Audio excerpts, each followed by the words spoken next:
తెలంగాణలో వేగంగా కుప్పకూలిన party BRS అని కేంద్ర మంత్రి కిషన్ రెడ్డి అన్నారు. కేటీఆర్ మూడోసారి అధికారంలోకి వస్తామని కలలు కన్నారని కామెంట్ చేశారు.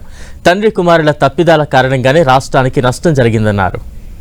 తెలంగాణలో అత్యంత వేగవంతంగా తక్కువ సమయంలో కొలాప్స్ అవుతున్నటువంటి పార్టీ బీఆర్ఎస్ పార్టీ. ఇంత తక్కువ సమయంలో కొలాప్స్ అవుతుందని ఎవరు అనుకోలేదు.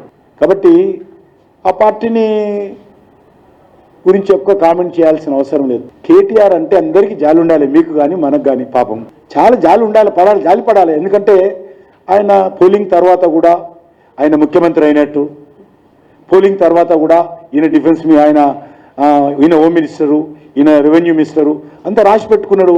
ఆ అనుకున్నటువంటి కళలు, అనుకున్నటువంటి కోరికలన్నీ కూడా మొత్తం నీటి మూటలు అయిపోయినాయి.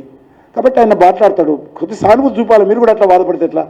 సింపతి చూపించాలి. మనం తండ్రి కొడుకుల తప్పిదాల కారణంగానే తెలంగాణకు నష్టం జరిగింది.